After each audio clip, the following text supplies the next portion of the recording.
আপনারা অনেকে বসে থাকেন না মসজিদে, সুবহানাল্লাহ, আলহামদুলিল্লাহ, লা ইলাহা ইল্লাল্লাহ, আল্লাহু আকবার, বসে তাসবিহ পড়েন। আপনি তাসবিহ পড়েন না, কিচ্ছু করেন না, এমনি বসে রয়েছেন নামাজ পড়ে, বসে রয়েছেন মসজিদের এক কোনায়, অজু অবস্থায় বসে রয়েছেন, বসে ঘুমাইতেছেন, অজু অবস্থায় বসে ঘুমাইতেছেন, এমনি বসে রয়েছেন, কোনো কাজ করতেছেন না। নবীজি সাল্লাল্লাহু আলাইহি সাল্লাম বলেন, বুখারী শরীফের 2119 নম্বর হাদিস, 2119, 2119, ঠিক না? 2119, 2119, এই হাদিসে রাসূল আকরাম সাল্লাল্লাহু আলাইহি সাল্লাম বলেন, আল মালাইকাতু তুসাল্লি আলা আহাদিকুম মা দামা ফি মুসাল্লাহুল্লাযী ইউসাল্লি ফীহ। নামাজ পড়ার পর মুসল্লি যেই জায়গায় বসে আছে, বসে থাকার পর ওই মুসল্লি যতক্ষণ মসজিদ থেকে বের না হয়, ফেরেশতারা তার জন্য আল্লাহর কাছে দুইটা দোয়া করতেই থাকে। আজকে আপনাদের সবার থেকে আমি একটা কথা নিব, আগে হাদিসটা বলি এরপর কথাটা নিব। আবু দাউদ শরীফের 1319 নাম্বার হাদিস, আন্না নবিয়্যা সাল্লাল্লাহু আলাইহি ওয়াসাল্লাম কানা ইযা হাযাবাহু আমরুন, আল্লাহ নবীর যখন কোনো পেরেশানি আসতো, ফাজা ইলাস সালাত, দ্রুত নামাজের দিকে দৌড়ায় যাইতেন, অথবা আরেক বর্ণনায় সাল্লা, নবী নামাজের মধ্যে দাঁড়ায় যাইতেন। হাদিসের মাধ্যমে আমরা ঔষধ শিখতে পারলাম, যখনই আমাদের কোনো পেরেশানি আছে, প্রথমে কোনো আলেমকে বলবো না, ইমামকে বলবো না, খতিবকে বলবো না, মাকে বলবো না, বাবাকে বলবো না, পীর সাহেবকে বলবো না। পেরেশানি আসছে, আমার নবী সর্বপ্রথম নামাজে দাঁড়াইছে। আমাদের প্রথম কাজ পেরেশানি আসার পর কি করা? এরপর বলেন নামাজ আগে পড়েন 2 রাকাত নফল, অথবা যত রাকাত পারেন পড়েন, পড়ে আল্লাহরে বলার পর ইমাম সাহেবরে বলেন, খতিব সাহেবরে বলেন, মারে বলেন, বাবারে বলেন, প্রথমে বিষয়টা আল্লাহর সাথে শেয়ার করেন। সুবহানাল্লাহ, এটা আমাদের নবীজি আমাদেরকে শিখিয়ে দিয়েছেন। আমাদের নবীজি কোনো পেরেশানিতে পড়ছে তো সর্বপ্রথম নামাজ পড়ছে। আমি আপনাদের সবার কাছে জানতে চাই, বলেন আমাদের যেই কোনো পেরেশানি, ব্যবসায়ী পেরেশানি, মেয়েটা বিয়ে দিচ্ছে দেরি হচ্ছে, এই পেরেশানি, যেই কোনো পেরেশানি, বলেন সর্বপ্রথম আমরা কি করব? নামাজ পড়ব। আল্লাহ আমাদেরকে তৌফিক দান করেন। মুসলিম শরীফের 422 নম্বর হাদিস, ক্বালা রাসূলুল্লাহ সাল্লাল্লাহু আলাইহি ওয়াসাল্লাম, আল্লাহ নবী বলেন, আত-তুহুরু শাত্রুল ঈমান, পবিত্রতা ঈমানের অঙ্গ, ওয়াল হামদুলিল্লাহি তামলাউল মিজান, পড়েন আমার সাথে আলহামদুলিল্লাহ। এই যে আমরা যারা আলহামদুলিল্লাহ পড়লাম, আল্লাহ নবী বলেন তোমাদের প্রত্যেকের জন্য মিজানের পাল্লাটা নেকি দ্বারা পরিপূর্ণ হয়ে যায়। পড়েন তো আবার আলহামদুলিল্লাহ। এটা আমাদের নবীজি বলছেন, তুমি বিশ্বাস করেন, যতবার বলবেন ততবার মিজানের পাল্লা আল্লাহ ভরে দেয়। এরপর নবী বলেন, সুবহানাল্লাহ ওয়াল হামদুলিল্লাহি তামলাআন মা বাইনাস সামাওয়াতি ওয়াল আরদ। এবার পড়েন সুবহানাল্লাহ, আলহামদুলিল্লাহ, মানে দুইটা একসাথে। আগে পড়ছেন শুধু আলহামদুলিল্লাহ, এখন বললেন সুবহানাল্লাহ, আলহামদুলিল্লাহ। আল্লাহ নবী বলেন, তামলাআন মা বাইনাস সামাওয়াতি ওয়াল আরদ, আসমান জমিনের মাঝে যেই জায়গাটা, এই জায়গা নেকি দ্বারা পরিপূর্ণ হয়ে যায়। এরপর আল্লাহ নবী বলেন, আসসালাতু নূর, নামাজ হলো আলো। নামাজ এটা কেমন আলো? আল্লাহ বলেন, ইয়াউমা তারাল মুমিনিনা ওয়াল মুমিনাতি ইয়াসআ নূরুহুম বাইনা আইদিহিম ওয়া বিআইমানিহিম। কিয়ামতের ময়দানে ইমানদার নারী পুরুষকে আপনি দেখবেন, তারা যখন কিয়ামতের ময়দানে হাঁটে, তাদের সামনে নূর, পিছনে নূর। হারিকেন যেমন ভাবে দেখেন, এই যে লাইট, মাঝখানে একটা আলো, অথবা হারিকেন মাঝখানে একটা আলো। কিয়ামতের ময়দানে ইমানদার নারী পুরুষকে যখন দেখবেন, দেখার পর বুঝতে পারবেন সামনে আলো, পিছনে আলো, কমপ্লিট একটা নূরের প্যাকেটের মধ্যে ইমানদার কিয়ামতের ময়দানে হেঁটে বেড়ায়। তাহলে এই আলো বাড়াইতে হবে কিভাবে? নামাজ। বলেন তো এই আলো বাড়াইতে হবে কিভাবে? নামাজ। পড়ব তো নামাজ ইনশাআল্লাহ। আল্লাহ আমাদের সকলকে নামাজের মাধ্যমে আলোকিত জীবন গড়ার তৌফিক দান করেন। একটা কিতাব আছে নাম মুসনাদ আহমদ, হাদিসের কিতাব, 10 নম্বর খণ্ড, 83 নম্বর পৃষ্ঠা। নবীজি 5 ওয়াক্ত নামাজের কথা আলোচনা করে বলেন, মান হাফাযা আলাইহা, যারা 5 ওয়াক্ত নামাজ নিয়মিত আদায় করবে। বলেন কয় ওয়াক্ত? ফজর সহ না ফজর ছাড়া? 5 ওয়াক্ত নামাজ যারা নিয়মিত আদায় করবে, 3টা পুরস্কার নবী বলেন। 1 নাম্বার, কানাত লাহু নূর, এই ব্যক্তি দুনিয়াতেও আলোকিত হবে, কিয়ামতের ময়দানেও আলোকিত। 2 নাম্বার, বুরহানা, কিয়ামতের ময়দানে আমি আপনি যখন দাঁড়াবো, এই নামাজ আল্লাহর কাছে প্রমাণ হিসাবে উপস্থিত হয়ে যাবে। 3 নাম্বার, নাজাত ইয়াউমাল কিয়ামা, কিয়ামতের ময়দানে জাহান্নাম থেকে মুক্তির সনদ হিসাবে নামাজ আল্লাহর দরবারে দাঁড়িয়ে যায়। ভাই নামাজ ছাড়েন না, এক ওক্ত নামাজ ছাড়বেন না। আজকে আমাদের মাহফিল শোনার খুব আগ্রহ, কিন্তু নামাজ পড়ার এই পরিমাণ আগ্রহ আমাদের নাই। এবং এই জায়গায় আশাবাদী সবাই নামাজ পড়ছেন, কিন্তু যদি বলি কারা পড়েন নাই তাও লোক পাওয়া যাবে, কিন্তু হাত তুলেন না।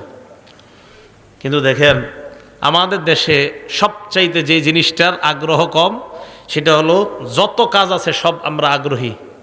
হুজুর মিষ্টি বিলান আগ্রহী আছি, জিলাপি বিলান আগ্রহী, বিরিয়ানি দেন আগ্রহী, সিন্নি দেন আগ্রহী, মাহফিল করেন আগ্রহী, মাহফিলে টাকা দিব আগ্রহী, শুধুমাত্র নামাজে দেখেন না। আল্লাহ আমাদের সকলকে নিয়মিত নামাজ পড়ার তৌফিক দান করেন। পানি দিও। তাহলে যে ব্যক্তি নামাজ আদায় করবে ওই ব্যক্তির জন্য নামাজ জাহান্নাম থেকে মুক্তির সনদ হয়ে যাবে। আল্লাহ আমাদের সকলকে নামাজ পড়ার তৌফিক দান করেন। হাদিসের কিতাবের নাম সহিহুল জামে, হাদিস নাম্বার 2573 নাম্বার হাদিস। ক্বালা রাসূলুল্লাহ সাল্লাল্লাহু আলাইহি ওয়াসাল্লাম, আল্লাহ নবী বলেন, আউয়ালু মা ইউহাসাবু বিহিল আবদু ইয়াউমাল কিয়ামাতিস সালাহ। কিয়ামতের ময়দানে সর্বপ্রথম আপনার ইবাদতের মধ্যে নামাজের হিসাব হবে। আল্লাহ নবী বলেন, ফাইন সলাহাত, নামাজ যদি আপনার সঠিক হয়, সলাহা সাইরু আমালি, অন্যান্য আমলগুলা সঠিক। আবার বলছি, ওয়া ইন ফাসাদাত, নামাজ যদি আপনার অশুদ্ধ হয়ে যায়, ফাসাদাত সাইরু আমালিহি, আপনার অন্যান্য আমল সব অশুদ্ধ বলে বিবেচিত হবে। কিয়ামতের ময়দানে আপনার সর্বপ্রথম হিসাব হবে নামাজের। ইবাদতের ক্ষেত্রে আপনার নামাজ যদি শুদ্ধ হয়, অন্যান্যগুলা একটু ভুল টুল থাকলেও আল্লাহ শুদ্ধ করে দিবেন। কিন্তু আপনার যদি নামাজই অশুদ্ধ হয়ে যায় কিয়ামতের মাঠে, না বান্দা নামাজ পড়তো না, দাবি করতো আমি নবীরে মহব্বত করি, 300 বার দুরূদ পড়ে ডেলি, কয়বার দুরূদ শরীফ পড়া ভালো না খারাপ? ভালো, কিন্তু নামাজ পড়ে না। উনি বলে যে আমি আমার ভিতরে নবীর প্রেম আছে, কিন্তু নামাজ পড়ে না। তো এই লোক কিয়ামতের ময়দানে সর্বপ্রথম নামাজের হিসাব হবে। নামাজ যদি শুদ্ধ হয় তার সব শুদ্ধ। আল্লাহ আমাদেরকে প্রতিনিয়ত 5 ওয়াক্ত নামাজ পড়ার তৌফিক দান করেন। নামাজ পড়বে নিয়মিত 5 ওয়াক্ত, আল্লাহ নিজ জিম্মায় তাকে জান্নাতে প্রবেশ করাবেন। দলিল আবু দাউদ শরীফ কিতাবের নাম, হাদিস নাম্বার 1420 নাম্বার হাদিস।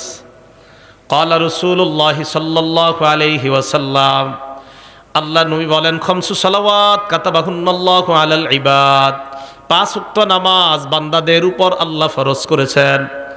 মান জাআ বিহিন্না, যেই ব্যক্তি 5 ওয়াক্ত নামাজ নিয়মিত আদায় করবে, লাম ইউদাইয়্যি মিনহুন্না শাইআ, 1 ওয়াক্ত নামাজও নষ্ট করবে না। ইস্তিগফাফান বিহাক্কিহিন্না, নামাজের প্রতি অবহেলা অবজ্ঞা করে 1 ওয়াক্ত নামাজও নষ্ট করবে না। অবহেলা অবজ্ঞা কাকে বলা হয় ভালো করে শুনেন। আপনার বিবি আপনাকে বলল যাও নামাজে যাও, আপনি বললেন বারবার তুমি পেট পেট কইরো না, এত বেডের করবা না। বিবি আপনারে নামাজ যাইতে কয়, আপনি কোন আর থামো তো। এই যে থামো তো বললেন মানে অবজ্ঞা, অবহেলা নামাজ। কোন আলেম আপনাকে নামাজের দাওয়াত দিল, আপনি বললেন আরে যান, এত লেকচার দিয়েন না, জানতো, মানে অবজ্ঞা অবহেলা। তাবলিগের লোকেরা আপনারা দাওয়াত দিতে গেছে, তা আপনি তখন বললেন কি, আর জানতো প্রত্যেক সোমবার আইসা খালি ডিস্টার্ব করেন, মানে গাছের 3 সোমবার বা শুক্রবার, এত জ্বালান কিনলে গে। তার মানে নামাজের প্রতি আপনার অবহেলা অবজ্ঞা। নামাজের প্রতি যদি আপনার অবহেলা থাকে অবজ্ঞা থাকে, তাহলে কিন্তু খুব অবস্থা খারাপ হয়ে যাবে। নবীজি বলেন 5 ওয়াক্ত নামাজ যারা আদায় করবে, অবহেলা অবজ্ঞা করবে না 1 ওয়াক্ত নামাজের ব্যাপারে। ফজর নামাজের সময় কোনো মুসলমান এই কথা বলবে না, থুর এই নামাজটা না হইলে কি হইতো। 4 ওয়াক্ত তো ঠিক আছে, ফজরটা না হইলে কি হইতো, অবহেলা। এমন কেউ বলবে না। 5 ওয়াক্ত নামাজ যারা নিয়মিত আদায় করবে, কানা লাহু আহদুন ইনদাল্লাহি আইয়ুদখিলাহুল জান্নাহ, আল্লাহর ওয়াদা 5 ওয়াক্ত নামাজ করে আমার কাছে তুমি আসো, আমি নিজ জিম্মায় তোমাকে জান্নাতের প্রবেশ করায়া দিব। নামাজ নিয়ে কবরে যান, আপনার কবর আলোকিত হবে। নামাজ ছাড়া কবরে যায় না, ঝামেলায় পড়বেন। নামাজ ছাড়া কবরে গেলে মাটি 2 পাশ থেকে আপনাকে এমনভাবে চাপ দিবে, আপনার এই বুকের হাড্ডিগুলা একটা আরেকটার ভিতরে ঢুকবে। নামাজ ছাড়া কবরে যায় না ভাইও, নামাজ ছাড়া কবরে যায় না। আল্লাহ আমাদের সকলকে 5 ওয়াক্ত নামাজ পড়ার তৌফিক দান করেন। আমারে আপনারে আল্লাহ সৃষ্টি করছে অস্থিরতা দিয়া, অস্থিরতা। সূরা মাআরিজের 19 থেকে 23 নম্বর আয়াতে আল্লাহ বলেন, ইন্নাল ইনসানা খুলিকা হালুআ, মানুষকে সৃষ্টি করা হয়েছে অস্থির করে, মানুষ সৃষ্টিগতভাবে অস্থির, মানুষ জন্মগতভাবে তার মধ্যে অস্থিরতা কাজ করে। আল্লাহ পাক রব্বুল আলামিন বলেন ইযা মাসসাহুশ শাররু জাজুআ, মানুষকে যখন কোনো অকল্যাণ স্পর্শ করে জাজুআ, মানুষ উৎকণ্ঠিত হয়ে পড়ে। খারাপ সময় আসছে আপনার, তখন আপনার কিছুই ভালো লাগে না। ওয়া ইযা মাসসাহুল খায়রু মানুআ, তাকে যদি কোনো কল্যাণ স্পর্শ করে, যদি টাকা পয়সা হয়ে যায়, ৫-১০ তালা বাড়ি হয়ে যায়, মানুআ, তখন কৃপণ হয়ে যায়, দিতে চায় না। টাকা পয়সা হয়ে গেলে দিতে চায় না। তবে দেখেন, ১ অস্থির, ২ উৎকণ্ঠিত, ৩ কৃপণ।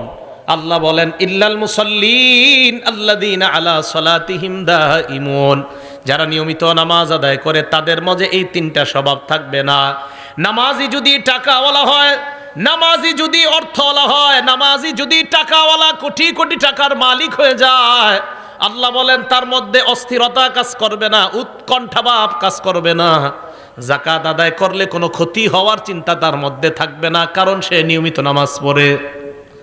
নামাজ যেই ব্যক্তি নিয়মিত পড়বে, তার ১ কোটি টাকা যাকাত যদি আসে, সে চিন্তা করবে না যাকাত আসছে, আল্লাহ টাকা দিছে, ১ কোটি টাকা যাকাত আসছে, তো কি হয়েছে, ১ কোটি আমি দিয়ে দিব। কে যে নিয়মিত নামাজ পড়বে, তার মধ্যে এই পেরেশানিও আসবে না। ১ কোটি টাকা, এটা নামাজের ভিতরে এটা আসবে না। আরে আমি তো এরকম মানুষ চিনি যিনি ৫ কোটি ১০ কোটি ১,০০০ কোটি টাকা যাকাত দেয়, এমনও মানুষ আছে। তাদের মধ্যে এটা কাজই করে না। কেন? কেন? নামাজ পড়ে নিয়মিত, এই নামাজ তার অন্তরের মধ্যে এই জাতীয় চিন্তা আনায় না। ১ কোটি টাকা তুমি যাকাত দিয়ে দিবা, এই চিন্তা তার মাঝে আসে না। কেন? সে জানে যে আল্লাহ আমারে দিছে, যাকাত আসছে, দিয়ে দিব আমি, বাস, এটা টেনশনের কি আছে। তাহলে নামাজি ব্যক্তি অস্থিরতা কাজ করে না তার মধ্যে। আল্লাহ আমাদের সকলকে নিয়মিত নামাজ পড়ার তৌফিক দান করেন। ইন্নাস সালাতা তানহা আনিল ফাহশাই ওয়াল মুনকার, যেই ব্যক্তি নামাজ নিয়মিত আদায় করে, অশ্লীলতা অপছন্দনীয় কাজ থেকে নামাজ তাকে হেফাজত করে নেয়। এটা একটু বুঝেন। এই আয়াত নিয়ে সবার অভিযোগ আছে, বিশেষ করে যুবকদেরও, এলাকার অনেক মুরব্বীদের অভিযোগ আছে। সূরা আনকাবুতের ৪৫ নম্বর আয়াতে আল্লাহ বলছে, নিশ্চয়ই নামাজ অশ্লীলতা থেকে মুক্তি দেয়। মানুষের আয়াত নিয়ে অভিযোগ না, মানুষের অভিযোগ নিজেদেরকে নিয়ে, যে হুজুর আপনারা বলেন নামাজ নাকি অশ্লীল কাজ থেকে বাধা দেয়। কই, আমার ছেলে তো ডেলি নামাজ পড়ে, এরপরেও তো সে ফিরতেছে না। বলে না, আমার ছেলে ডেলি নামাজ পড়ে, তারপরেও তো সে ফিরতেছে না। আপনার ছেলে নামাজ পড়ে ডেলি, জানেন আপনি? কয় না, ডেলি না পড়লেও জুমাটা পড়ে তো, ১ জুমা থেকে আরেক জুমা। তখন কথা কি হয়ে গেল, ফিরে গেল। কয় জুমাটা পড়ে ১ জুমা থেকে আরেক জুমা, তো পরে তো হুজুর ১ জুমা আরেক জুমা, মাঝখানে কি ওই জুমাগুলা তারে ভালো কাজ করাইতে পারে না? বুঝেন, কোনো মানুষ যদি নিয়মিত ৫ ওয়াক্ত নামাজ পড়ে, ভালো করে ৫ ওয়াক্ত নামাজ পড়তে অন্তত ১.৫ ঘন্টা সময় লাগবে, মোটামুটিভাবে যদি পড়েন ৫ ওয়াক্ত নামাজ ১.৫ ঘন্টা। আচ্ছা বলেন তো, ৬ দিনে ১.৫ ঘন্টা করে হলে কয় ঘন্টা হয়? ৯ ঘন্টা। ৬ দিনে ৯ ঘন্টা আপনি অশ্লীলতা থেকে মুক্ত আছেন, কারণ ৯ ঘন্টা আপনি মসজিদে, ওই জায়গায় আপনি গুনাহ করবেন না। এই যে নামাজ আপনারে বাঁচাইতেছে। আচ্ছা, আজকে এশার নামাজ আপনি পড়তে আসলেন, খুব মন দিয়ে শোনেন। ২৫ মিনিটে এশার নামাজটা বললেন, পড়ার পর গেট দিয়ে যখন আপনি বের হবেন, একজন মুরব্বী আপনাকে বলে, ভাই একটু তালিমের মধ্যে বসো, বসার পর এরপর তুমি বের হবা। আপনার বন্ধু মসজিদের বাহিরে দাঁড়ায় আছে, কোথায় জানি আপনাকে নিয়ে যাবে। আপনার পছন্দ হইতেছে না, কিন্তু এলাকার চাচা মুরব্বীর কথাও আপনি ফেলতে পারতেছেন না। এই চিন্তায় আপনি তালিমের মধ্যে বসে গেলেন। বসে যাওয়ার পর আপনার মন না চাইতেও আপনি আরও ২৫ মিনিট বসলেন, নামাজ পড়লেন ২৫ মিনিট, আপনার মন না চাইলেও তালিমে বসলেন ২৫, কত হলো? দরজা দিয়ে বের হওয়ার সময় ইমাম সাহেবের সাথে সাক্ষাৎ, আরে আব্দুর রহমান, তুমি আজকে এতক্ষণ মসজিদে, কেমন আছো, কি অবস্থা? বন্ধু কিন্তু বাইরে দাঁড়ায় আছে। হুজুর ভালো তো। ইমাম সাহেব আরো ১০ মিনিট নসিহত করছে, কয় ঘন্টা হয়ে গেল? এই ১ ঘন্টা কিন্তু আপনি চাইলেও গুনাহ করতে পারেন নাই। নামাজ আপনাকে অশ্লীলতা থেকে বাধা দেয়। আপনি নামাজ পড়েন, আপনি নিয়মিত পড়েন, কিভাবে যে আপনাকে বাধা দিবে আপনি চিন্তাও করতে পারবেন না। তাহলে বলেন তো, নামাজ যতক্ষণ আমরা মসজিদে আছি, অন্তত ততক্ষণ তো একটা ছেলে মসজিদে তার মোবাইলে সিনেমা দেখবে না, নাটক দেখবে না। তার মানে নামাজ তাকে অশ্লীলতা থেকে বাধা দেয়। তাহলে আল্লাহ আমাদেরকে এইভাবে যদি নিয়মিত আমরা নামাজ পড়তে পারি, এক সময় দেখবেন এই নামাজ আমাদেরকে অপছন্দনীয় আর অশ্লীলতা থেকে বাধা দিতে দিতে আল্লাহর ওলির খাতায় আমাদের নাম আল্লাহ লিখে দিবেন। নামাজ আপনার আগের জিন্দিগির সব গুনাহ মাফ করে দেয়। এই ব্যাপারে আপনাদের সামনে আমি 5টা হাদিস বলি। ১ নাম্বার, মুসলিম শরীফের ৪২৮ নাম্বার হাদিস।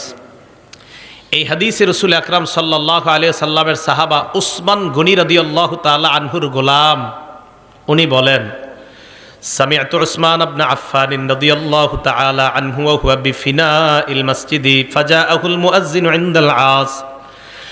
উসমান গনি রাদিয়াল্লাহু তাআলা আন আসরের নামাজের সময় মসজিদ চত্বরের মধ্যে আছে, মুয়াজ্জিন সাহেব আসছে ওনাকে ডাকার জন্য, আসরের নামাজ পড়ানোর জন্য মুয়াজ্জিন সাহেব আসছে। আসার পর কয়, হুজুর আসরের সময় হয়ে গিয়েছে, তাড়াতাড়ি মসজিদে চলেন, নামাজ পড়াবেন।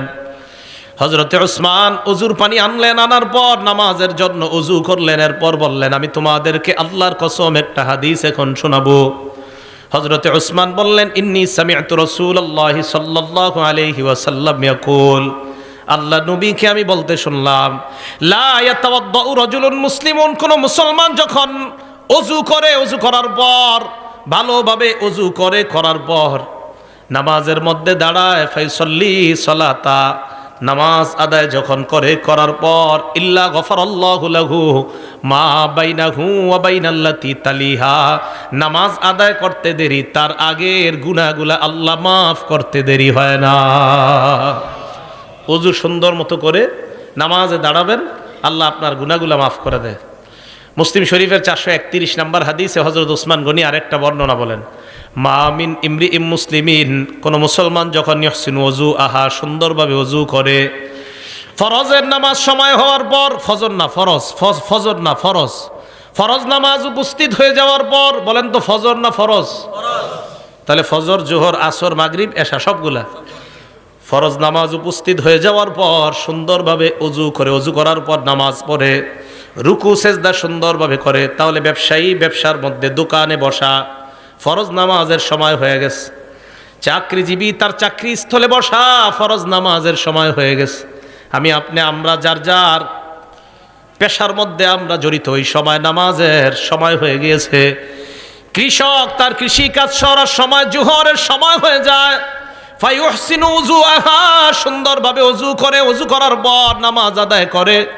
হযরত উসমান বলেন কানাত কাফফারাতান লিমা ক্বাবলাহা মিনাজ যুনুব, এই নামাজ তার আগের সমস্ত গুনাহের কাফফারা হয়ে যায়। মালাম ইউতি কাবীরা, তবে কবিরা গুনাহ করবেন না। জোরে বলেন কি গুনাহ? আরো জোরে। কবিরা গুনাহ চিনেন নি কারে কয়? হ্যাঁ, তা একটু শোনেন। বুখারী শরীফের 2653 নম্বর হাদিস, 2653, ক্বালা রাসূলুল্লাহ সাল্লাল্লাহু আলাইহি ওয়াসাল্লাম, আল্লাহর নবী বলেন আল কাবাইর, কবিরা গুনাহ হলো আল ইশরাকু বিল্লাহ, 1 নাম্বার আল্লাহর সাথে শিরিক করা, 2 নাম্বার ওয়া উকুকুল ওয়ালিদাইন, পিতা মাতার নাফরমানি করা, 3 নাম্বার ওয়া কতলুন নাফসি, কাউকে অন্যায়ভাবে হত্যা করা, 4 নাম্বার ওয়াল ইয়ামিনুল গুমুস, মিথ্যা শপথ করা। কি শপথ? মিথ্যা শপথ কারে কয় বুঝেননি? একটু বলি, দেখেন, আপনি দোকানের শাটার লাগাইতেছেন, সোয়েটার বিক্রি করেন, আপনি বন্ধু আসছে, আইসা কয় তোর ভাতিজির জন্য একটা সোয়েটার লাগবে, তাড়াতাড়ি আগামীকাল বেড়াইতে যাবে, সুন্দর একটা গর্জিয়াস সোয়েটার দে। তো বাস খুলছে, খোলার পরে সুন্দর একটা সোয়েটার দিচ্ছে। সোয়েটার দেওয়ার পর কয় কত? অন্যদের থাকি 900, তুই 850 দে। তো দেওয়ার সময় কয় আর কইস না দোস্ত, মানুষ যা করে ঠিক মতো দামটাও দেয় না, কিনা দামটাও দেয় না, তোরে কইতাছে আল্লাহর কসম এটা 800 টাকা দেখি না, তোর থেকে 50 টাকা লাভ করছে। সদরঘাটে খুঁজে দেখা যায় এটার দাম 300। কত? যদি হয় আর কি এরকম। এই যে মিথ্যা শপথ করলেন, আল্লাহর কাছে দাঁড়ানোর জন্য তৈরি হয়ে যান। বুখারী হাদিস নাম্বার 893, আল্লাহর সামনে আপনি দাঁড়াইতে হবে। আপনি মিথ্যা কথা বইলা আপনার পণ্য আপনি বিক্রি করলেন, কি এরকম হয় কিনা? না হইলে তো নাই, হয় কিনা? হইলে তো এটা গুনাহ। যদি না হয় মাশাআল্লাহ, আপনারা সব আল্লাহর ওলি।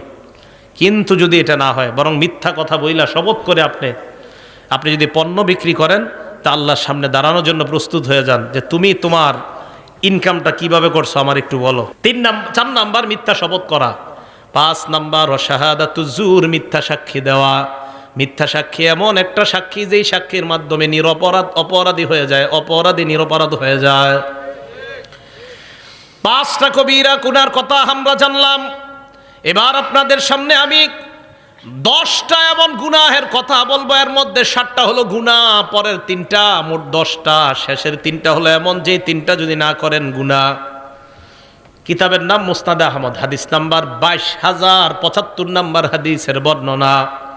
মুআজ ইবনে জাবাল রাদিয়াল্লাহু তাআলা আনহুর বর্ণনা, তিনি বলেন আওসানি রাসূলুল্লাহ বিআশারি কালিমাত, আল্লাহ নবী আমাকে 10টা উপদেশ দিয়েছে। গণবেন, বলেন নবীজি কয়টা উপদেশ দিয়েছে?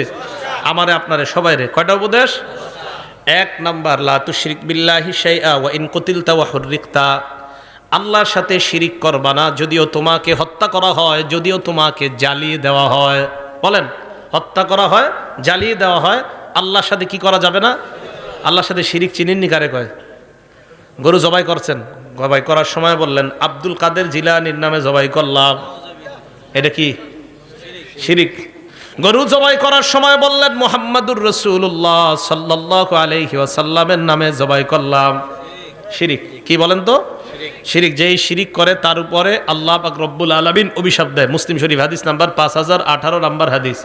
এই হাদিসে রাসূল আকরাম সাল্লাল্লাহু আলাইহি সাল্লাম বলেন, লানাল্লাহ মান লাআনা ওয়ালিদা, ওই ব্যক্তিকে আল্লাহ অভিশাপ দেয় যেই ব্যক্তি তার মা বাবারে অভিশাপ দেয়। কোন সন্তান যদি তার বাবাকে বলে আপনার মতো বাবা না হইলে আমার অনেক ভালো হইতো, এই ছেলেরে আল্লাহ অভিশাপ দেয়। কোন ছেলে যদি তার মাকে বলে তুমি আমার মা না হইয়া অন্য কেউ মা হইলে ভালো হইতো, এই সন্তানকে আল্লাহ অভিশাপ দেয়। আসেনি এমন সন্তান? 2 নাম্বার, লাআনাল্লাহ মান যাবাহা লিগাইরিল্লাহ, ওই ব্যক্তিকে আল্লাহ অভিশাপ দেয় যেই ব্যক্তি পশু আল্লাহ ছাড়া অন্যের নামে জবাই করে। হুজুর 7 নামে কোরবানি দেন, আজকে থেকে বাংলার কোয়েন না। হুজুর 7 নামে কোরবানি দেন, এটা আর বলবেন না। হুজুর 3 নামে কোরবানি দেন, আর বলবেন না। বলেন আমার সাথে, 7 জনের পক্ষ থেকে। সবাই বলেন, 7 জনের পক্ষ থেকে, 3 জনের পক্ষ থেকে, 4 জনের পক্ষ থেকে, আল্লাহর নামে। তাহলে 7 নামে না 7 জনের পক্ষ থেকে? নামে কার? এই ভুলগুলা কোরবানির সময় আর করেন না। একজনে ছুরি নিয়ে দাঁড়ায় দেখো, হুজুর 7 নামে, আর বললেন না এটা, হুজুর 7 জনের পক্ষ থেকে আল্লাহর নামে। মনে থাকবে তো? তো যেই ব্যক্তি আল্লাহ ছাড়া অন্য কারো নামে জবাই করে তার উপরে আল্লাহ অভিশাপ দেয়। 3 নাম্বার, ওয়ালাআনাল্লাহ মান গায়্যারা মানারাল আরদি, দেখেন তো এই অপরাধটা আপনাদের মাঝে আছে কিনা। যেই ব্যক্তি জমিন, অন্যের জমিন নিজের কবজায় নিয়ে নেয়, নিয়ে নেওয়ার পর বলে ক্রয় সূত্রে এই জমির মালিক আরিফ বিন হাবিব। আছে? অন্যের জমিন সামান্য, এই সামান্য একটু জমিন যদি আপনার আয়াত্তে নিয়ে বাস লিখে দিয়েছেন ক্রয় সূত্রে এই জমির মালিক হাজি মোহাম্মদ অমক, তার উপর আল্লাহ অভিশাপ দিতে থাকে। আল্লাহ 24 ঘন্টা তার উপর অভিশাপ চলতে থাকে। সে হজ করছে 50 বার, কয়বার? এই হজ করা অবস্থায় অভিশাপ চলতেছে, আরেকজনের জমি মেরে হজ করতেছে। এগুলো 3 নাম্বার। 4 নাম্বার, লাআনাল্লাহ মান আওয়া মুহদিসা, যে ব্যক্তি কোনো বেদাতিকে আশ্রয় দেয় ওই ব্যক্তিকে আল্লাহ অভিশাপ দেয়। আপনাদের এলাকায় সালাগাই দিয়ে এক ব্যক্তি ঘুরতেছে, হঠাৎ আপনারা মনে করলেন লোকটা সালাগাই দিয়ে কেন হাঁটতেছে, মনে হয় ভিতরে কিছু আছে। চিন্তা ভাবনা কইরা তারা আপনারা পীর বানায়া দিয়ে এলাকার মধ্যে খানকা খুইলা দিলেন। আল্লাহ নবী কয় তোমার উপর আল্লাহ 24 ঘন্টা অভিশাপ দেয়, কারণ তুমি কেন বাটপারকে জায়গা দিলা। তাহলে শিরিক করা যাবে না। আবার আসেন আগের জায়গায়, নবীর 10 উপদেশ মনে আসেনি? ওখান থেকে এই হাদিসে আসলাম।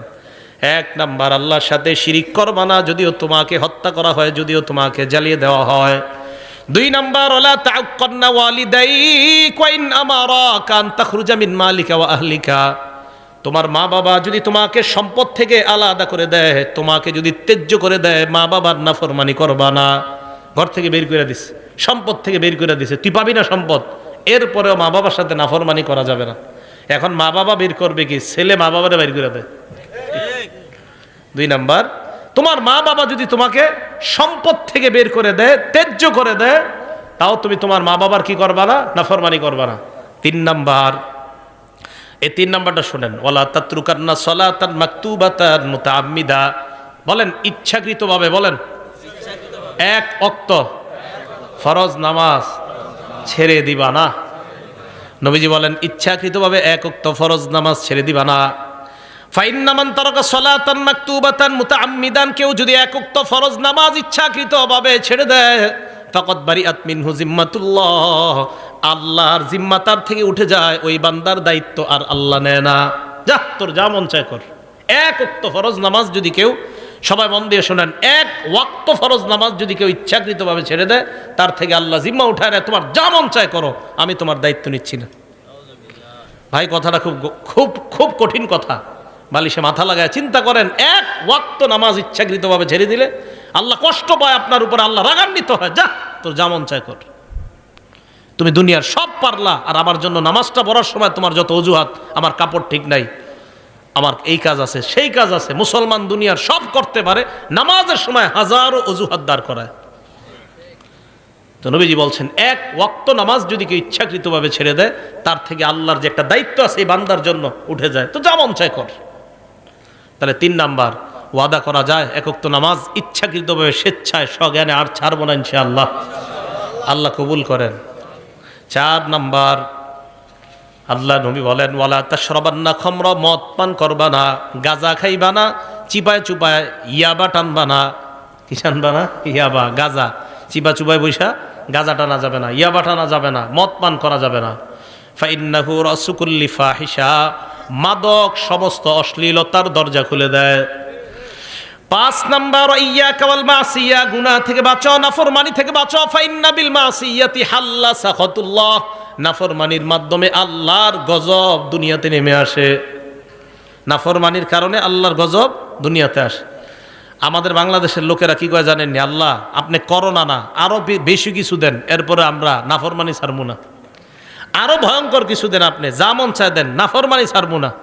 এর প্রমাণ এই গজবের পরেও আমাদের দেশে কিভাবে কোন দেশের নর্তুকি আইনা নাচানো হয়, যে আরো বড় গজব দেন, আপনি আরো বড় গজব দেন, সমস্যা নাই আল্লাহ, সমস্যা নেই। আর গজব যে আরো বড় আসবে, এটা আবু দাউদ শরীফের 4019 নাম্বার হাদিসে নবী বলে দিছে, গজব আরো আসবে, অপেক্ষা করেন। হ্যাঁ বলছি, নবীজি বলছেন, আবু দাউদের 4019 নাম্বার হাদিস, ইবনে মাজা, আবু দাউদ না, ইবনে মাজার 4019 নাম্বার হাদিসে নবী বলছে গজব আরো আসবে আমাদের দেশে, অপেক্ষা করতে হবে আমাদের। কি নবীজি বলছে, কোন দেশের মধ্যে যখন মানুষ ঘোষণা দিয়ে অশ্লীলতা করে, কি দিয়ে? ঘোষণা দিয়ে, প্রকাশ্যে ঘোষণা দিয়ে যখন অশ্লীলতা করবে কোন দেশের মানুষ, ওই দেশে এমন এমন গজব আসবে যেই গজবের নাম অতীতের মানুষ কখনো শুনে নাই। করোনার নাম মানুষ শুনে নাই, ওমিক্রনের নাম মানুষ শুনে নাই, সিডর আইলা নাইলার নাম মানুষ শুনে নাই। তাহলে একের পর এক নামে, এমন নামে গজব আসবে যে নাম আগে দুনিয়াতে ছিল না। এই জন্য দেখেন করোনার কারণে কত কোটি কোটি মানুষ বেকার হয়ে গেল। এরপরে কিভাবে এমন গজবের কাজ করা হয় যে কাজের কারণে গজব আসে। আমি তো মনে করেছিলাম করোনার পরে আমাদের দেশের 90% মানুষ মনে হয় নামাজি হয়ে যাবে, তাদের ধ্যান ধারণা সব পাল্টায় যাবে, কিন্তু না, গজবের ইলেকট্রনিক মিডিয়া আমাদের এই যুব সমাজ সহ পুরা বাংলাদেশ সহ গোটা দুনিয়াটাকে ধ্বংসের দ্বার প্রান্তে নিয়ে গেছে। যে গজব আরো দেও আল্লাহ, সমস্যা নাই, আরো অপরাধ করবো আমরা, তুমি দেও যেমন চায়। মানুষের ভাবসাব এমন অপরাধের। ওয়াইয়াকা ওয়াল মাসিয়া, 5 নাম্বার নবীজি উপদেশ দিলেন, নাফরমানি কইরো না, নাফরমানির কারণে আল্লাহর গজব আসে। মুসনাদে আহমদ একটা কিতাবের নাম, এই কিতাবের 26,638 নাম্বার হাদিসে নবীজি বলছেন, ইজা জহারাতিল মাআসি ফি কওমিন, কোন এলাকায় যখন নাফরমানি ব্যাপকভাবে হবে, আম্মাহুমুল্লাহু বিআযাবিন মিন ইনদিহি, ওই এলাকার ভালো খারাপ সবার উপর আল্লাহ গজব দিবে। ভালো খারাপ সবার উপর। সাহাবারা কয়, হুজুর ভালো মানুষের উপর কেন দিবে? নবীজি বলেন, গজব আসবে যখন ভালো খারাপ দেখবে না, সবার উপর আসবে গজব। করোনায় ভালো মানুষ মারা গেছে না? ভালো মানুষও মারা গেছে, তাহলে গজব আসবে সবার উপর। নবীজি বলেন, কিয়ামতের ময়দানে ভালো মানুষগুলাকে আল্লাহ আলাদা করে জান্নাত দিয়ে দিবেন। তো বলতেছিলাম 5 নাম্বার উপদেশ, নাফরমানি থেকে বাঁচো। 6 নাম্বার ওয়া ইয়্যাকা ওয়াল ফিরার মিনাজ জাহফি ওয়া ইন হালাকান নাস, জিহাদের ময়দানে সবাই যদি ধ্বংস হয়ে যায়, তুমি জিহাদের ময়দান থেকে পলায়ন করবা না। 7 নাম্বার ইদা আসাবান নাস মাউতুন, কোন এলাকার মধ্যে যদি মহামারী লেগে যায়, ওয়া আনতা ফীহিম ফাসবুত, ওই এলাকার মধ্যে যদি তুমি থাকো, ওই এলাকা থেকে পালাবা না, ওই এলাকার মধ্যে তুমি অবস্থান করো। কোন এলাকায় মহামারী লাগছে, ওই এলাকা থেকে তুমি পালাও না। বিশ্ব স্বাস্থ্য সংস্থা ঘোষণা দিল, সারা পৃথিবীতে লকডাউন দিল, আর বলল কি, যে যেখানে আছে সেখান থেকে যেন বের না হয়। এটা বিশ্ব স্বাস্থ্য সংস্থার ঘোষণা কিছুদিন আগে। আমাদের নবী 1500 বছর আগে বলে দিছে এই ঘোষণা। তার মানে মুসলমানদের পক্ষ থেকে আমরা দাবি জানাই, ও অমুসলমান সম্প্রদায় যারা আছেন, পুরা পৃথিবীতে এই ঘোষণা আপনারাও মেনে নেন। আমাদের নবী মানুষদের মধ্যে সবচেয়ে শ্রেষ্ঠ গবেষক ছিলেন। না হয় কিভাবে বলে দিলেন, যেই দেশে মহামারী লাগবে সেখানেই থাকো, সেখান থেকে বের হয়েও না। বিশ্ব স্বাস্থ্য সংস্থা এখন কইছে, আমাদের নবী 1500 বছর আগে কইছে। 7 নাম্বার, যেখানে মহামারী লাগে সেখানে থাকো, বের হয়েও না। 8, 9, 10 নাম্বারটা মন দিয়ে শুনেন সব অভিভাবকরা। 8 নাম্বার, ওয়া আনফিক আলা ইয়ালিকা মিন তাওলিকা, তুমি তোমার সামর্থ্য অনুযায়ী, সাধ্য অনুযায়ী পরিবারের উপর খরচ করবা। বেতন আপনার 15,000, আপনার সন্তান আপনার কাছে একটা মোবাইল চেয়েছে, মোবাইলের দাম 20,000। বেতন কত? মোবাইলের দাম কত? পরিবারে চালাবেন কিভাবে? এই সন্তান ওই বাবারে তখন সুদ নামক গুনাহে লিপ্ত করে। ওই বাবা তখন ছেলের দিকে তাকায় বাধ্য হয়ে ব্যাংক থেকে সুদ আনে। কি করবে? ছেলে কয়, মোবাইল যদি না দাও আমি পড়াশোনা করবো না। কি কথাগুলো ঠিক না? তো সাধ্য অনুযায়ী তুমি তোমার পরিবারের উপর খরচ করো, এটা হলো 8 নাম্বার। 9 নাম্বার, ওয়ালা তারফা আনহুম আসাকা আদাবা, তোমার পরিবারের উপর থেকে তুমি শাসনের লাঠি উঠাইবা না। পরিবারের উপর শাসনের লাঠি মানে আপনার বিবি যেন আপনাকে ভয়, এই ব্যাপারে যেন ভয় পায়, আমার স্বামী দুনিয়ার মধ্যে সবচাইতে ভালো, আমার স্বামীর মতো হাস্যোজ্জ্বল মানুষ নাই। তবে আপনার বিবি যেন অন্য মহিলাদেরকে এই কথা বলতে পারে, আমার স্বামী দুনিয়ার সব কিছুর সাথে আপোষ করতে রাজি, নামাজের সাথে আমার স্বামী কোনো আপোষ করবে না। নামাজ যদি না পড়ি আমার স্বামীর চাইতে কালো চেহারা আর কারো হবে না। বিবি আপনাকে নিয়ে যেন এটা বলতে পারে যে আমার স্বামী সব ছাড় দিবে, আমাকে বলবে একটু হাসি ঠাট্টা সব মানবে, কিন্তু নামাজ পড়বো না, আমার স্বামী আমার এই ছাড় দিবে না। এই ভয় প্রত্যেক বিবির মধ্যে যেন আপনার ব্যাপারে থাকে, এটা শাসনের লাঠি। আপনার ছেলে মেয়েগুলা যেন ফজরের সময় কয়, এই তাড়াতাড়ি ওঠ, আব্বা কিন্তু লাঠি নিয়ে আসতেছে, এই আব্বা রাগ হয়ে যাবে, আরে আব্বা গালি দিবে, বকা দিবে। দেখেন এখন আমাদের মাঝে না এই শ্রদ্ধাগুলো আর নাই। হ্যাঁ, আগে আমরা দেখেন ওনারা আপনারা যারা আছেন 10 বছর আগেও 15 বছর আগেও আপনার বয়স যদিও 25-30, একটা ভয় কাজ করতো, এই আরে আব্বা রাগ করতেছে, ওঠ তাড়াতাড়ি ওঠ, ফজরের নামাজে চল। তার মানে বাবার প্রতি সন্তানদের একটা ভয়, এটা শ্রদ্ধা থেকে এই ভয়টা কাজ করতো। আমেরিকার বিশাল বড় বড়লোক হয়ে যাওয়ার পরেও সন্তান বাবার সামনে যখন আসতো একদম বিড়ালের মতো নিচে দিয়ে তাকায় দেয়, কারণ আমার সামনে যিনি উনি আমার বাবা, আমি তার সন্তান। এই শ্রদ্ধাবোধগুলা নাই। জানেন কেন নাই? এই মিডিয়া, এই মোবাইল আমাদের বাবা আর সন্তানের এই শ্রদ্ধার সম্পর্ক নষ্ট করে দিচ্ছে। কেন জানেন? বাবা, সন্তান, স্ত্রী একসাথে বৈশা সিনেমা দেখে যে ঘরের মধ্যে, আপনি বলেন ওই সন্তান ওই বাবাকে কিভাবে শ্রদ্ধা করবে? করবে না। তাহলে 9 নাম্বার, সন্তান পরিবারের উপর থেকে শাসনের লাঠি বুঝে আসছে সবার। আপনার সন্তানরা যেন এই ভয় থাকে, এই শোন তাড়াতাড়ি নামাজে চল, নামাজে না গেলে আব্বা কিন্তু জি রাগ করবে। এই ভয় সন্তানদের মাঝে থাকাটা, এটা হলো শাসনের লাঠি। 10 নাম্বার, ওয়া আখিফুম ফিল্লাহি আজ্জা ওয়া জাল, তোমার পরিবারকে তুমি সব সময় আল্লাহর ব্যাপারে ভয় দেখাও। পরিবার যেন গুনাহ দিকে ধাবিত না হয়। তাদেরকে বলো মরণের পর 2টা ঠিকানা, একটা হলো জান্নাত আর একটা হলো জাহান্নাম। আমি আবার বলি একবারে, আপনারা দেখেন একটু মনে রাখতে পারেন কিনা। 1 নাম্বার, আল্লাহর সাথে শিরিক করা যাবে না। 2 নাম্বার, মা বাবার সাথে নাফরমানি করা যাবে না। 3 নাম্বার, ফরজ নামাজ ইচ্ছাকৃতভাবে ছেড়ে দেওয়া যাবে না। 4 নাম্বার, মাদক পান করা যাবে না। 5 নাম্বার, আল্লাহর নাফরমানি করা যাবে না। 6 নাম্বার, জিহাদ যদি কখনো ফরজ হয়ে যায় জিহাদের ময়দান থেকে পলায়ন করা যাবে না। 7 নাম্বার, মহামারী কবলিত এলাকায় থাকলে ওই এলাকা থেকে পলায়ন করা যাবে না। 8 নাম্বার, সাধ্য অনুযায়ী পরিবারের উপর খরচ করা। 9 নাম্বার, পরিবারের উপর থেকে শাসনের লাঠি না উঠানো। 10 নাম্বার, পরিবারকে আল্লাহর ব্যাপারে ভয় দেখানো। পারলে ঘরে টানায় রাখবেন, এগুলা কাজে লাগবে। আমাদের নবীজির উপদেশ তো খুব কাজে লাগবে। দেখবেন খুব কাজে লাগবে যে আমাদের নবীর উপদেশ এগুলা, তখন আপনার ভিতরে একটা শ্রদ্ধা কাজ করবে। আমি আরিফ বিন হাবিবের উপদেশ না, এগুলো নবীজির উপদেশ। এগুলো রাসূল আকরাম সাল্লাল্লাহু আলাইহি সাল্লাম আমাদেরকে বলছেন। বলেন দামি কথাগুলো না? আল্লাহ আমাদেরকে আমল করার তৌফিক দান করেন। বলেন তো কোত্থেকে আসছে এই জায়গায়? মুসলিম শরীফে 431 নাম্বার হাদিস, যে হাদিসে হযরত উসমান বলছে নামাজ পড়লে সব মাফ, কবিরা গুনাহ করা যাবে না। এইখান থেকে এই কবিরা গুনাহগুলো জানলাম আমরা। মুসলিম শরীফের 440 নাম্বার হাদিস। এই হাদিসে রাসূল আকরাম সাল্লাল্লাহু আলাইহি সাল্লাম বলেন, as-salawatul khams, 5 ওয়াক্ত নামাজ। ফজর পড়ছেন, জোহর পড়ছেন, আসর পড়ছেন, মাগরিব পড়ছেন, এশা। দেখেন নামাজ ফাঁকা, নামাজ ফাঁকা। মাঝখানে আপনার কিছু ভুলভ্রান্তি হয়ে গেছে, পরের নামাজটা পড়ার কারণে আগের গুনাহগুলা মাফ। বুঝে আসছে না সবার? এবার আল্লাহ নবী বলেন, ওয়াল জুমআতু ইলাল জুমআ, এক জুমা থেকে আরেক জুমা, মাঝখানে তুমি সালাত আদায় করছো, সব করছো, এরপরেও কিছু গুনাহ তোমার রয়ে গেছে, এখনো মাফ হয় নাই। 5 ওয়াক্ত নামাজও পড়ছেন, সব করছেন, এরপরে আল্লাহ কয় ঠিক আছে, আছে তো এখনো তোর সুযোগ, জুমার নামাজটা আদায় করলেন, আগের ওই নামাজও পড়ছেন, সব করছেন, এরপরেও কিছু গুনাহ এখন আটকায় আছে। আল্লাহ নবী বলেন জুমা পড়লা, আগের গুনাহগুলা মাফ। করতে করতে আপনার বছর শেষ হয়ে গেছে, রমাদান উইলা রমাদান, এক রমজান থেকে আরেক রমজান এসে গেছে, মাঝখানে আপনি নামাজ ছাড়েন নাই, জুমাও ছাড়েন নাই, সব আপনি করছেন, এরপরে আপনার কিছু অপরাধ এখনো জুইলাস। নামাজ পড়ছেন, অপরাধ তো অনেক মাফ হয়েছে, জুমা পড়ছেন মাফ হয়েছে, কিন্তু এখনো কিছু আছে। আল্লাহ নবী কয় রমজান মাস পাইলা, সুন্দরভাবে রমজান আদায় করো, আগের এক বছরের সব মাফ। মুকাফফিরাতুন মা বাইনাহুন্না, আগের যা আছে সব মাফ। রমজানটা সুন্দরভাবে কাটানোর তৌফিক দান করেন। মুসলিম শরীফের 1409 নম্বর হাদিস। এই হাদিসে রাসূল আকরাম সাল্লাল্লাহু আলাইহি সাল্লাম বলেন মাসালুস সালাওয়াতিল খামসি কামাসালি নাহরিন জারিন গামরিন আলা বাবি আহাদিকুম ইয়াগতাসিলু ফীহি কুল্লা ইয়াউমিন খামসা মাররাত। তোমাদের কারো বাড়ির দরজার সামনে একটা পুকুর আছে, প্রবাহিত পুকুর, প্রবাহমান একটা নদী আছে, এই নদীর মধ্যে তুমি 5 বার গোসল করলা অথবা ওযু করলা। বলেন তো আমরা যদি আমাদের ঘরের সামনে একটা নদীর মধ্যে 5 বার গোসল করি, শরীরে ময়লা থাকবে? নবী বলেন 5 ওয়াক্ত সালাত তুমি আদায় করে নাও, তোমার জিন্দেগীর গুনাহগুলা ওই ময়লার মতো আল্লাহ ধুয়ে মুছে সাফ করে দেয়।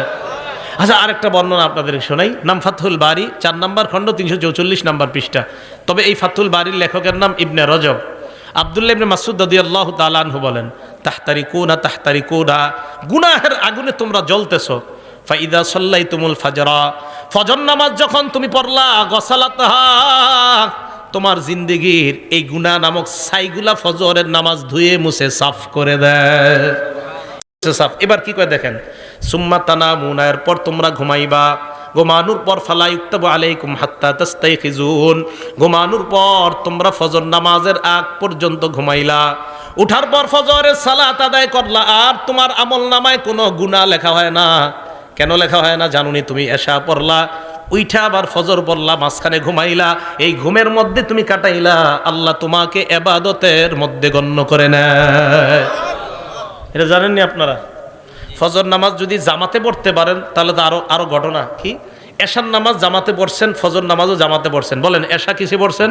জামাতে। ফজরও ক্বালা রাসূলুল্লাহ সাল্লাল্লাহু আলাইহি ওয়াসাল্লাম, আল্লাহ নবী বলেন মান সাল্লাল ফাজরা মান সাল্লাল ইশা আবি জামাআ, কোন ব্যক্তি যদি এশার নামাজ জামাতের সাথে আদায় করার পর ওই ব্যক্তি ঘুমাইলো, আল্লাহ নবী বলেন ফাকান্নামা কামা নিসফাল লাইল।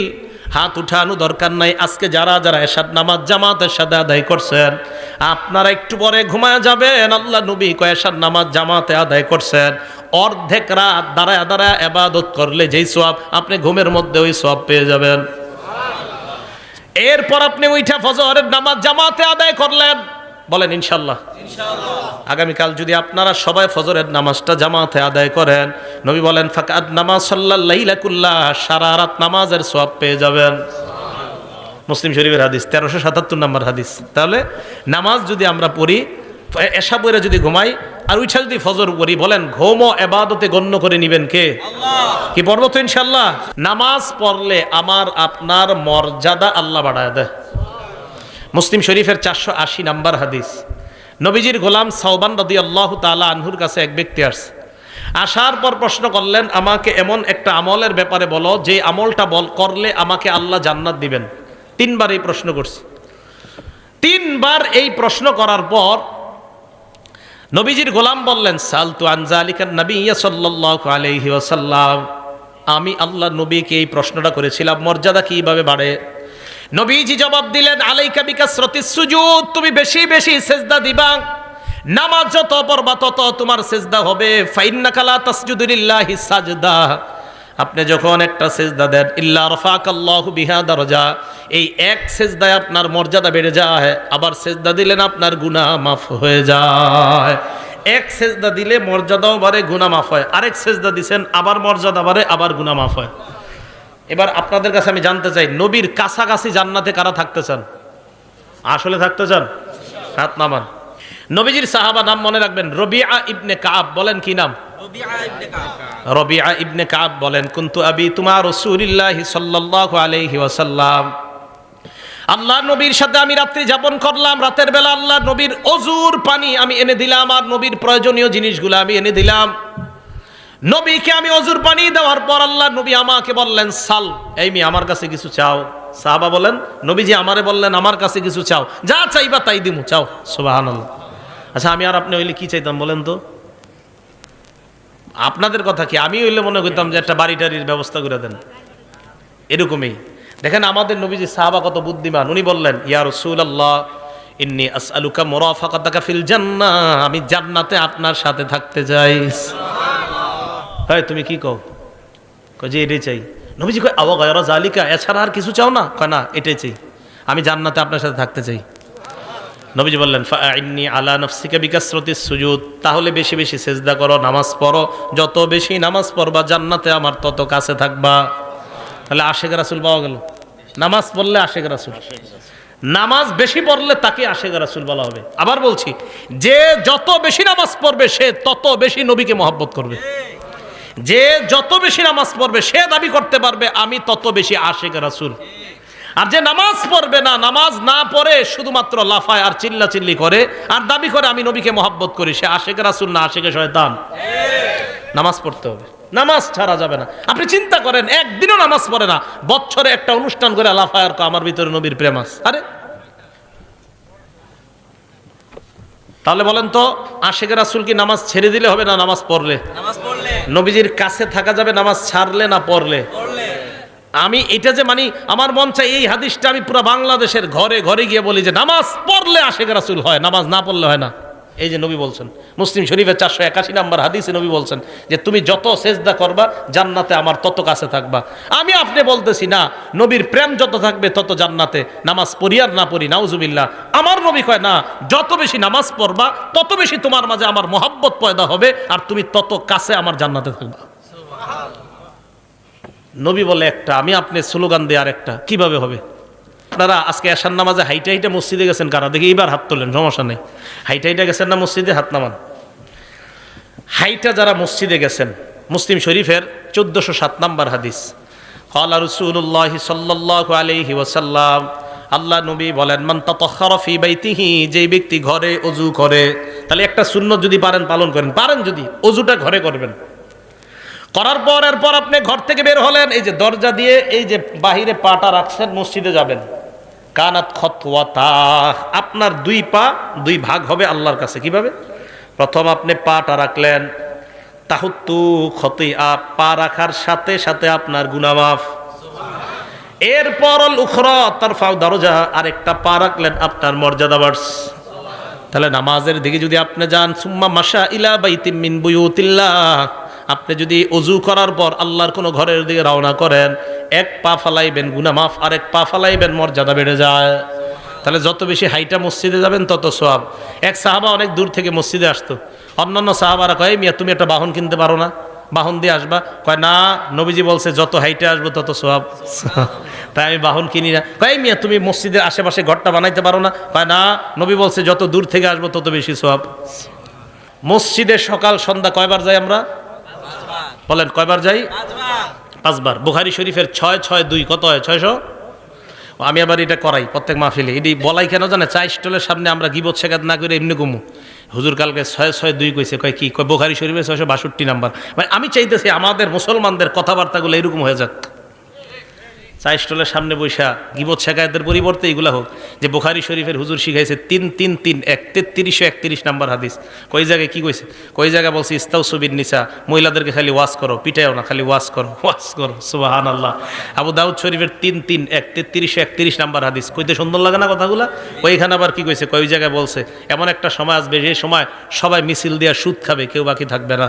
ডাইরেক্ট যদিও না খায়, সুদের হাওয়া সবার গায়ে লাগবে, নবীজি বলছেন। এরকম 3370 নাম্বার হাদিস বুখারী শরীফের। ওখানে আবার কি? ওখানে নবী দুরূদ শিখাই দিয়েছে। কয় কোন দুরূদ? কয় যেটা নামাজে পড়ি। সুবহানাল্লাহ। আল্লাহুম্মা সাল্লি আলা মুহাম্মাদি ওয়া আলা আলি মুহাম্মাদ। এই বিষয়গুলো আমি চাইতেছি মুসলমানদের মুখে মুখে চা স্টলের সামনে এইগুলো আলোচনা হোক, গীবত শেখায়ত না হোক। তো বলতেছিলাম বুখারী শরীফের 662 কত হয়? 600। বলেন না একটু, আমরা আলোচনা করি। 662 কত হয়? 662। এই হাদিসে রাসূল আকরাম সাল্লাল্লাহু আলাইহি সাল্লাম বলেন মান গাদা ইলাল মসজিদি ওয়া রাহা, কোন ব্যক্তি যখন সকাল সন্ধ্যা মসজিদে যায়, আ'আদাল্লাহু লাহু নুজুলাহু মিনাল জান্নাতি কুল্লামা গাদা আও রাহা, যতবার মসজিদে যায় ততবার তার জন্য জান্নাতে মেহমানদারি প্রস্তুত হয়ে যায়। পেট রেডি করেন তাড়াতাড়ি খাওয়ার জন্য। কি পরিমাণ খাইবেন দেখি জান্নাতে গিয়ে।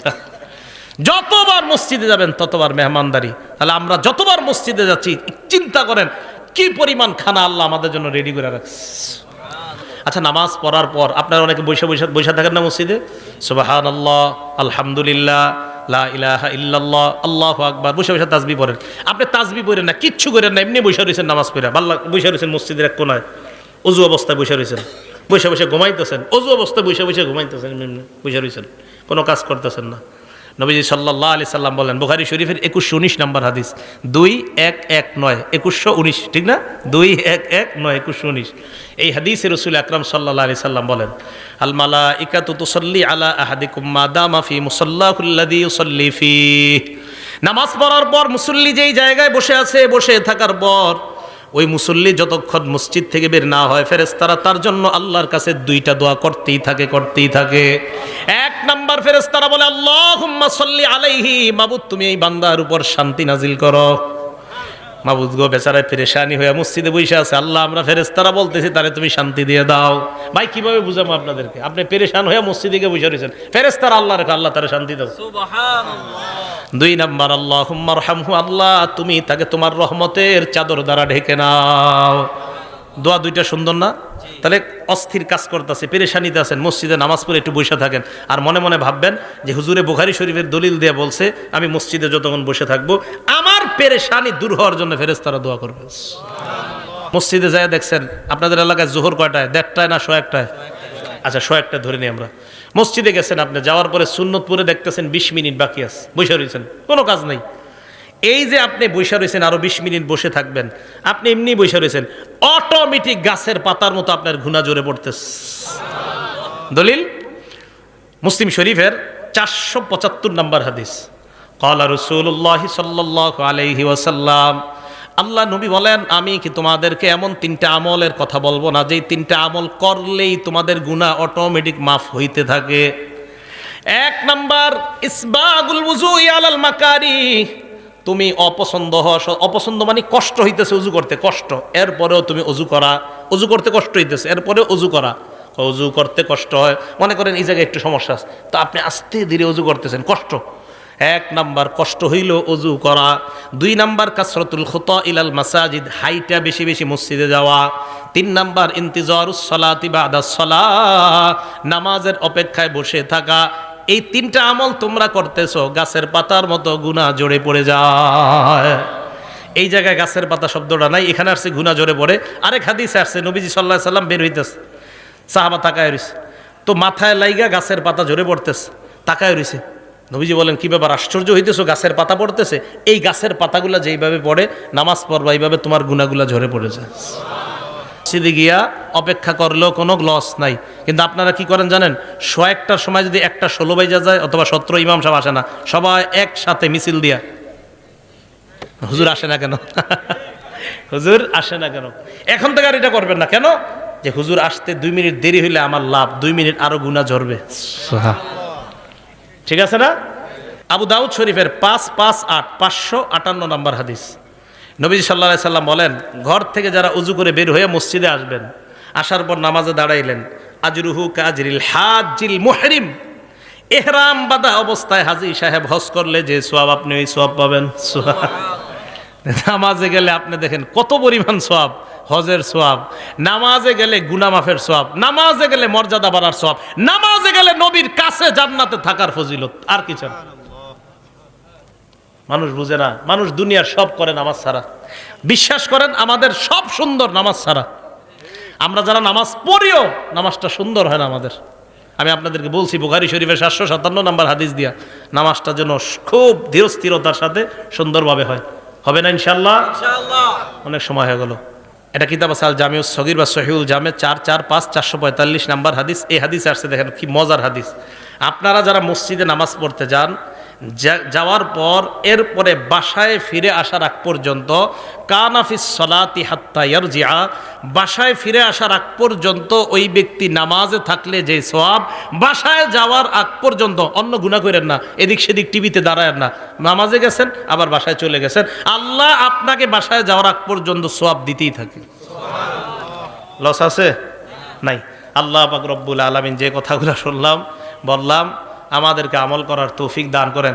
আপনারা কম মানুষ হওয়া সত্ত্বেও আমি আলোচনা অনেক বেশি করছি, অথচ আমি অনেক মানুষের মাঝেও 65 মিনিটের বেশি আলোচনা করি না, কিন্তু কেন জানি করে ফেলছি। আল্লাহ পাক রব্বুল আলামিন আমাদের সকলকে যা শুনলাম বললাম, ভাইও আমরা নামাজি হয়ে যাই। আজকে একজন নামাজি হয়ে যান, মানুষ কম বেশি কোনো ব্যাপার না, একজন নামাজি হয়ে যান, মাহফিল কবুল, মাহফিল কবুল হয়ে যাবে। নামাজি হয়ে যান, মাহফিল কবুল। নামাজি হয়ে গেলে মাহফিল কবুল। 1 লক্ষ মাহফিলের মাঝে শ্রোতা, 1 লক্ষের মাঝে যদি 5 জন নামাজি নতুন করে হয়, ওই মাহফিল কবুল। কিন্তু 1 লক্ষ মানুষ হয়ে যদি একটা মানুষও নামাজি না হয়, একটা মানুষ নতুন করে যদি সুদ না ছাড়ে, একটা মানুষ যদি ওই মাহফিল হেদায়েত না হয়, তো বলেন সে মাহফিলের কি মূল্যটা থাকে? এজন্য ভাই, এই মাদ্রাসা কর্তৃপক্ষ মাহফিলের আয়োজনটা করছে, অন্তত আপনারা যে মাহফিলের আয়োজন কেন এই নিয়তে আয়োজন করা হয়, মানুষ যেন হেদায়েতি কিছু কথা শোনে। আমি আমার আমলের জন্য আপনাদেরকে কিছু কথা বললাম। আমি নামাজের ওয়াজটা যখন আমার নিজের মধ্যে বেশি প্রয়োজন, তখন নামাজের ওয়াজ করা।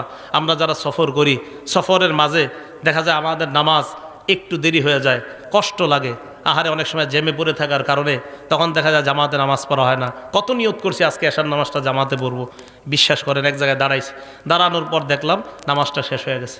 এরপরে আসলাম আপনাদের ওইদিকে একটা মসজিদ, ওখানেও দিকে নামাজ শেষ। আরেক জায়গায় থামাইলাম, ওখানেও নামাজ শেষ। ভাবলাম 15তে জামাত, গিয়ে দেখি না ওই জায়গায় জামাত হয়ে গেছে 8টায়। আরেক জায়গায় ভাবলাম 15তে জামাত, এখানে এসে দেখি না ওখানে 8টায় হয়ে গেছে। আরেক জায়গায় ভাবলাম ওখানে গিয়ে 15তে পাবো, সেখানে আসতে আসতে 8:30 বেজে গেছে। তো এইভাবে দেখেন সফরের মধ্যে অনেক সময় এইগুলো মেনটেন করা কষ্টকর হয়ে যায়। তো আমি চিন্তা করলাম এরকম হইতেছে কেন, মানে নামাজের ওয়াজ করা দরকার। তাই আজকে আপনাদের সামনে নামাজের ওয়াজ করলাম, যেন আমার মাঝেও নামাজের গুরুত্বটা যেন বেড়ে যায়। কেন জামাত পাইলাম না, কেন জামাত পাইলাম না? নিশ্চিত কোনো অবহেলা আছে, তাই জামাত পাইনি। অবহেলা না থাকলে আল্লাহ পাওয়াই দিত। কোনো সমস্যা আছে অবশ্যই, না হয় অন্য দিন তো আমরা পাই, অন্য জায়গায় তো জামাত পাই, কেন মাঝে মাঝে এরকম পাই না? তো বুঝি যে কোনো গুরুত্বহীনতা, অবহেলা হচ্ছে কোথাও। তাই জন্য আমার দরকার সর্বপ্রথম ভাই, আমরা সবাই নামাজি হয়ে যাই। 1 ওয়াক্ত নামাজ ছাড়েন না, 1 ওয়াক্ত নামাজ কাজা করবেন না, 1 ওয়াক্ত নামাজ কাজা করবেন না। বাবা লাগেন, ভাই লাগেন, স্টেজে আসেন, পায়ে ধরতে বলেন, তাও ধরতে রাজি আছি। নামাজ ছাড়েন না, দুনিয়ার সব কিছুর সাথে আপোষ করেন, নামাজের সাথে আপোষ করেন না। 1 ওয়াক্ত নামাজ ছাড়েন না।